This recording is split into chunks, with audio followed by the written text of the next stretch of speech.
Om Shanti. Good morning. आज प्राणेश्वर बाप दादा के 16 जनवरी 2025 के अनमोल महावाक्य सुनते हैं। मीठे बच्चे, याद का चार्ट रखो। जितना जितना याद में रहने की आदत पड़ती जाएगी उतना पाप करते जाएंगे। कर्मातीत अवस्था भी समीप आती जाएगी। प्रश्न है, चार्ट ठीक है या नहीं, इसकी परख किन 4 बातों से की जाती है? उत्तर है, एक है आसामी, दूसरा चलन, तीसरा सर्विस और चौथा खुशी। बाप दादा इन चारों बातों को देख करके बताते इनका चार्ट ठीक है या नहीं। जो बच्चे म्यूजियम या प्रदर्शनी की सर्विस पर रहते हैं, जिनकी चलन रॉयल है, अपार खुशी में रहते हैं, तो जरूर उनका चार्ट भी ठीक होगा। गीत मुखड़ा देख ले प्राणी जरा दर्पण में। ओम शांति। बच्चों ने गीत सुना, इसका अर्थ भी अंदर जानना चाहिए कि कितने पाप बचे हुए हैं, कितने पुण्य जमा किए हैं, अर्थात आत्मा को सतोप्रधान बनाने में कितना समय है, अभी कितने तक पावन बने हैं, ये समझ तो सकते हैं ना। चार्ट में कोई लिखते हैं हम 2-3 घंटा याद में रहे, कोई लिखते हैं 1 घंटा। अच्छा, ये तो बहुत कम हुआ। कम याद करने से फिर पाप भी कम ही कटेंगे ना। अभी तो पाप बहुत है ना, जो कटे नहीं है। आत्मा को ही प्राणी कहा जाता है। तो अब बाप कहते हैं, हे आत्मा, अपने से पूछो इस हिसाब से कितने पाप कटे होंगे। चार्ट से मालूम पड़ता हम कितना पुण्यात्मा बने हैं। ये तो बाप ने समझाया है। कर्मातीत अवस्था अंत में होगी, याद करते करते आदत पड़ जाएगी, तो फिर ज़्यादा पाप कटने लगेंगे। अपनी जांच करनी है, हम कितना बाबा की याद में रहते हैं। इसमें गप्पे मारने की बात नहीं, या कुछ झूठ बोलने की जरूरत नहीं है। जितना हमने किया है उतना ही, जितना योग किया उतना ही लिखना है। ये तो अपनी जांच करनी होती है। बाबा को अपना चार्ट लिख कर देंगे तो बाबा झट बताएंगे कि यह चार्ट ठीक है या नहीं है। आसामी, चलन, सर्विस और खुशी को देख बाबा झट समझ जाते इनका चार्ट कैसा है। घड़ी घड़ी याद किनको रहती होगी? जो म्यूजियम अथवा प्रदर्शनी की सर्विस में रहते हैं। म्यूजियम में तो सारा दिन आना जाना रहता है लोगों का। दिल्ली में भी बहुत आते रहेंगे। घड़ी घड़ी बाप का परिचय देना पड़ता है। समझो किसको तुम कहेंगे, विनाश में बाकी थोड़े वर्ष है। कहते ये कैसे हो सकता है? फट से कहना चाहिए, ये कोई हम थोड़ी बताते हैं। हमारी मत नहीं है, ये भगवान वाच है ना। भगवान वाच तो जरूर सत्य ही होगा ना। इसलिए बाबा समझाते घड़ी घड़ी बोलो ये शिव बाबा की श्रीमत है। हम नहीं कहते, श्रीमत उनकी है, वो है ट्रुथ। पहले पहले तो बाप का परिचय जरूर देना पड़ता है। इसलिए बाबा ने कहा हर एक चित्र में लिख दो शिव भगवान वाच। वह तो एक्यूरेट ही बताएंगे, हम थोड़े ही जानते थे। बाबा ने बताया है तब हम कहते हैं। कभी कभी अखबार में भी डालते हैं, फलाने ने भविष्यवाणी की है, विनाश जल्दी होगा, नॉस्ट्राडेमस, या और भी कहते कल की अवतार होगा, ये होगा वो होगा। अभी तो सबको पता चला है कि विनाश की ओर बढ़ रहे हैं। अब तुम तो बेहद के बाप के बच्चे हो। प्रजापिता ब्रह्मा कुमार कुमारियाँ तो बेहद के हैं ना। तुम बताएंगे हम बेहद बाबा के बच्चे हैं। वही पतित पावन ज्ञान का सागर है। पहले यह बात समझाकर पक्का कर फिर आगे बढ़ना चाहिए। शिव बाबा ने यह कहा है, यादव कौरव आदि विनाश काले विपरीत बुद्धि है। शिव बाबा का नाम लेते रहेंगे तो इसमें बच्चों का भी कल्याण है। शिव बाबा को याद करते रहेंगे। बाबा ने जो समझाया है वह फिर तुम औरों को समझाते रहो, तो सर्विस करने वालों का चार्ट भी अच्छा रहता होगा। सारे दिन में 8 घंटा सर्विस में बिजी रहते हैं। 8 घंटा करके 1 घंटा रेस्ट लेते होंगे बीच में दोपहर में, फिर भी 7 घंटे तो सर्विस में रहते हैं ना, तो समझना चाहिए उनके विकर्म भी बहुत विनाश होंगे। बहुतों को घड़ी घड़ी बाबा का परिचय देते रहेंगे तो जरूर ऐसे सर्विसेबल बच्चे बाप को प्रिय लगेंगे। बाबा देखते हैं यह तो बहुतों का कल्याण करता रहता है, रात दिन इनको यही चिंतन है, हमको बहुतों का कल्याण करना है, बहुतों का कल्याण करना गोया अपना कल्याण करना। स्कॉलरशिप भी उनको मिलेगी जो बहुतों का कल्याण करते। बच्चों को तो यही धंधा है, टीचर बन बहुतों को रास्ता बताना है। पहले तो यह नॉलेज पूरी धारण करनी पड़ी। कोई का कल्याण नहीं करते हैं तो समझा जाता है इनकी तकदीर में नहीं है। बच्चे कहते हैं बाबा हमको नौकरी से छुड़ाओ, हम ये सर्विस में लग जाए। बाबा भी देखेंगे बरोबर यह सर्विस के लायक है या नहीं, बंधन मुक्त भी है। तब कहेंगे भल 500,000 कमाने से तो इस सर्विस में लग बहुतों का कल्याण करो। यदि सर्विसेबल है तभी बाबा उसको बोलते हैं, नहीं सर्विस करते तो फिर क्या फायदा, वो भी नौकरी नहीं और ये भी नहीं। तो बाबा कहते अगर बंधन मुक्त है तो सो भी बाबा सर्विसेबल देखेंगे तो राय देंगे। सर्विसेबल बच्चों को ही जहाँ तहाँ बुलाते रहते हैं। स्कूल में स्टूडेंट पढ़ते हैं ना, ये भी पढ़ाई है, यह कोई कॉमन मत नहीं है। सत्य माना सच बोलने वाला। हम श्रीमत पर आपको यह समझाते, ईश्वर की मत अभी ही तुमको मिलती है। बाबा कहते तुमको वापस जाना है। अब बेहद सुख का वर्षा लो, कल्प कल्प तुमको वर्षा मिलता आया, क्योंकि स्वर्ग की स्थापना तो कल्प कल्प होती है ना। यह किसको पता नहीं है कि 5000 वर्ष का ये सृष्टि का चक्र है। मनुष्य तो बिल्कुल ही घोर अंधियारे में है, तुम अभी कहाँ हो, घोर सोजरे में हो, रोशनी में हो। स्वर्ग की स्थापना तो बाप ही करेंगे। ये तो गाय ने भंबोर को आग लग गई तो भी अज्ञान नींद में सोए रहे। तुम बच्चे जानते हो बेहद का बाप ज्ञान का सागर है। ऊंचते ऊंच बाप का कर्तव्य भी ऊंच है। ऐसे नहीं, ईश्वर जो समर्थ है, ईश्वर तो समर्थ है, जो चाहे सो कर सकता है। नहीं, यह भी ड्रामा अनादि बना हुआ है। सब कुछ ड्रामा अनुसार ही चलता है। लड़ाई आदि में कितने मरते हैं, यह भी ड्रामा में नूंद है। इसमें भगवान क्या कर सकते हैं। अर्थक्वेक आदि होती है तो कितनी रड़ियाँ मारते हैं, हे भगवान, परंतु भगवान क्या कर सकते हैं। भगवान को तो तुमने बुलाया आकर विनाश करो। पति दुनिया में बुलाया है स्थापना करके सबका विनाश करो। मैं करता नहीं हूँ, ये तो ड्रामा में नूंद है। कराते हैं, करते नहीं खुद बाबा। तो बाबा कहते इसमें खूने नाहक खेल है, इसमें बचाने आदि की तो बात ही नहीं है। तुमने कहा पावन दुनिया बनाओ तो जरूर पतित आत्माएं जाएंगे ना। कोई तो बिल्कुल समझते नहीं, श्रीमत का अर्थ भी नहीं समझते। भगवान क्या है, कितनी वो ऊंची हस्ती है, ऊंचते ऊंच है। इसलिए कहा ऊंचा तेरा नाम है, ऊंचा तेरा धाम है, ऊंचा तेरा काम है प्रभु।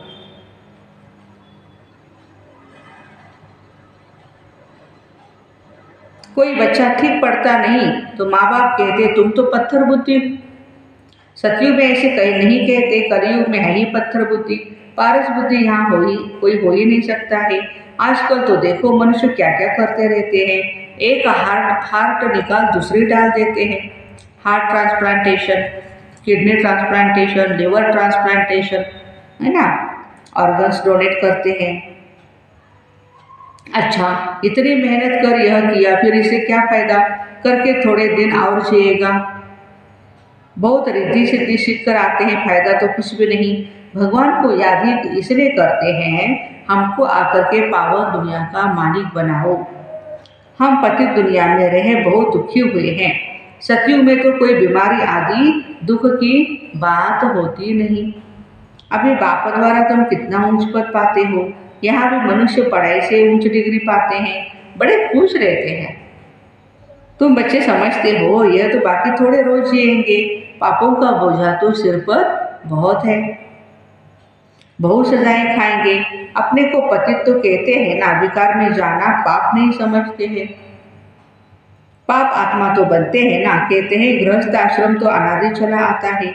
समझाया जाता है सतयुग त्रेता में पवित्र गृहस्थ आश्रम था, पाप आत्माएं नहीं थे। यहाँ पाप आत्माएं हैं, इसलिए दुखी हैं। यहाँ तो अल्पकाल का सुख है, बीमार हुआ ये मरा, मौत तो मुख खोल करके खड़ा है।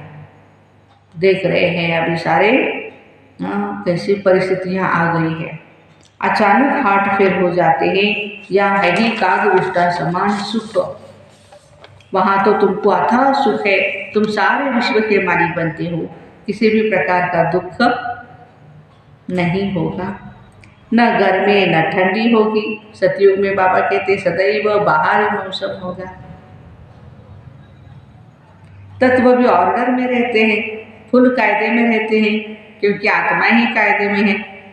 स्वर्ग तो स्वर्ग ही है, रात दिन का फर्क है। तुम स्वर्ग की स्थापना करने के लिए बाप को बुलाते हो, आकर पावन दुनिया स्थापन करो, हमको पावन बनाओ।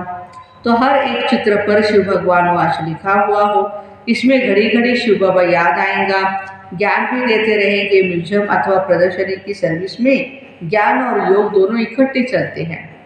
याद में रहने से नशा चढ़ेगा। तुम पावन बन सारे विश्व को पावन बनाते हो। जब तुम पावन बनते तो जरूर सृष्टि भी पावन होनी चाहिए। पिछाड़ी में कयामत का समय होने के कारण सबका हिसाब किताब चुकतू हो जाता है। अभी हो रहा है ना, कयामत का समय ही चल रहा है। तुम्हारे लिए हमको नई सृष्टि का उद्घाटन करना पड़ता है, फिर ब्रांचेस खोलते रहते हैं। पवित्र बनने के लिए नई दुनिया सतयुग का फाउंडेशन तो बाप के बगैर कोई डाल नहीं सकता। तो ऐसे बाप को भी कितना प्यार से याद करना चाहिए। तो म्यूजियम आदि का उद्घाटन बड़े आदमियों से कराते हो तो आवाज होगा। मनुष्य समझते यहाँ यह आते हैं, कोई कहते हैं तुम लिख करके तो हम बोलेंगे, वो भी रॉन्ग हो गया। अच्छी रीति समझ कर बोले ओरली तो बहुत अच्छा है। कोई तो लिखत पढ़ करके सुनाते जिससे एक्यूरेट हो, पॉइंट्स नोट डाउन करते हैं और फिर वही सुनाते हैं। तुम बच्चों को तो ओरली समझाना है, ऐसे पढ़ करके नहीं सुनाना है। तुम्हारी आत्मा में सारी नॉलेज है ना, फिर तुम औरों को देते हो, प्रजा वृद्धि को पाती रहती है, आदमशुमारी भी बढ़ती जाती है ना, सब चीज़ बढ़ती रहती है। झाड़ सारा जड़ जड़ीभूत हो गया है, जो अपने धर्म वाले होंगे वह निकल आएंगे। नंबरवार तो है ना, सब एक रस नहीं पढ़ सकते, कोई 100 से 1 मार्क भी उठाने वाले हैं। थोड़ा भी सुन लिया 1 मार्क में तो स्वर्ग में आ जाएंगे। 1 मार्क यह है बेहद की पढ़ाई, जो बेहद का बाप ही पढ़ाते हैं। जो इस धर्म के होंगे वह निकल आएंगे। पहले तो सबको मुक्तिधाम अपने घर जाना है, परमधाम में जाना है, फिर नंबरवार आते रहेंगे। कोई तो त्रेता के अंत तक भी आएंगे, भल ब्राह्मण बनते हैं, लेकिन सभी ब्राह्मण कोई सतयुग में नहीं आते, त्रेता अंत तक आएंगे। यह समझने की बातें हैं। बाबा जानते राजधानी स्थापन हो रही है, सब एक रस हो नहीं सकते। राजा में तो सब वैरायटी चाहिए। उन्होंने श्रीमत मिली। अच्छा, प्रजा को बाहर वाला कहा जाता है। बाबा ने समझाया था वहाँ वजीर आदि की दरकार नहीं रहती। उनको श्रीमत मिली जिससे यह बने, फिर यह थोड़े ही कोई से राय लेंगे। लक्ष्मी नारायण वजीर आदि कुछ भी नहीं होते, खुद ही निर्णय लेने में सक्षम रहते हैं।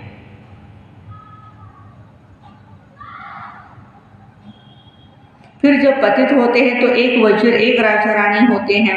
अभी तो कितने वजीर हैं, यहाँ तो पंचायती राज्य है ना।